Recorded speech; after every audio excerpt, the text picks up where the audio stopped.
Good afternoon, everyone. This is Richard Raditz with Operation Utah Real Estate.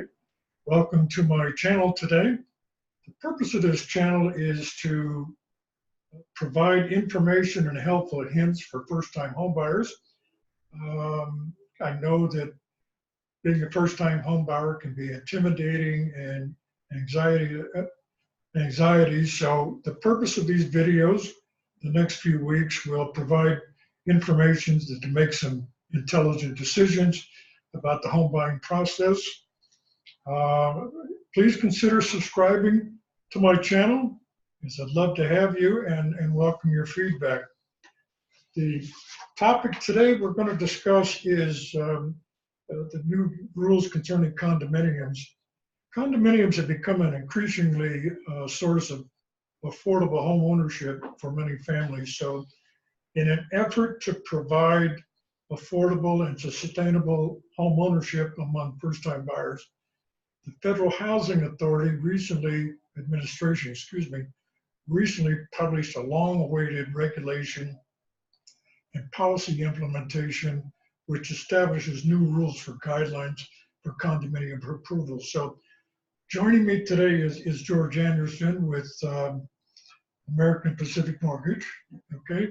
And I'm going to turn it over to George and let George discuss some of the new features concerning these policy changes. And if you have any questions afterwards, George will give you his phone number. But hopefully this will give you some information to facilitate first-time home buyers. So George, welcome. Take it away. Thank you, Richard.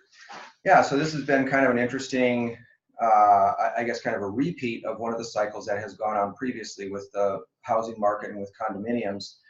Prior to 2005, condominiums had to be approved. They had to go through a certification process with FHA, and it would require you'd have to retain an attorney, you'd have to write an opinion letter, and there was a lot of stuff involved with that. And then they started loosening up those guidelines about 15 years ago, and then got to the point to where they would allow spot loans. In other words, that the project didn't have to be approved specifically, but you could just do an individual unit or two in there if the project met the guidelines.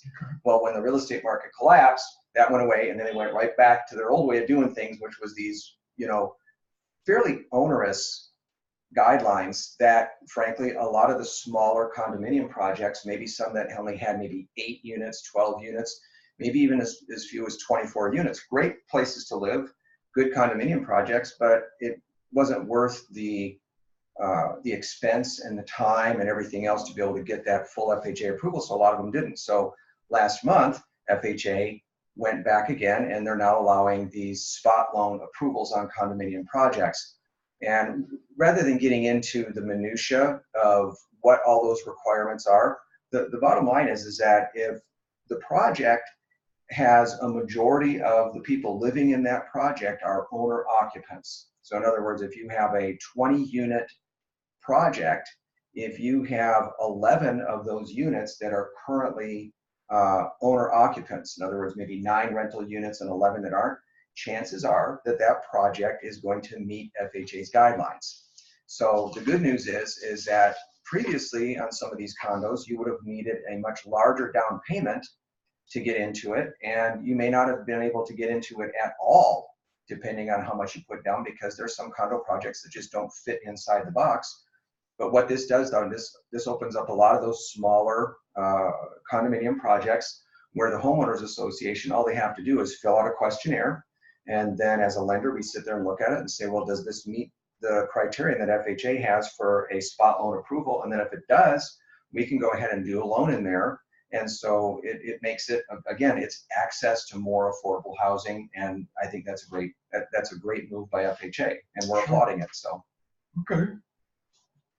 Any other topics? Any other issues? There's probably a variety of things that we could discuss, and there's again grant programs and different types of down payment assistance and types of loans that would have a 0 down payment. There's a lot of those types of things that all come into play. I think the most important thing for somebody that's a first-time home buyer, make an appointment, let's sit down, let's talk. We're going to have to look at your income, we're going to have to look at your credit, we're going to have to look at your employment history, and based on a variety of factors, what we'll do is we'll just say, look, here's some options.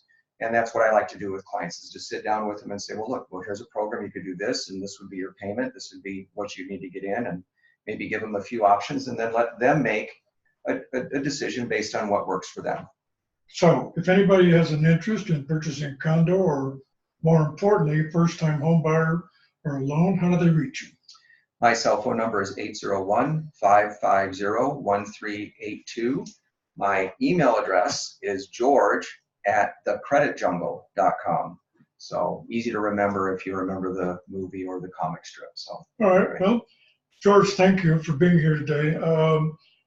Please consider subscribing to our channel, as I'd love to have you, and welcome any feedback. And once again, if you'd like to reach me, simply, my phone number is 801-664-4886, and I welcome the opportunity to talk with you.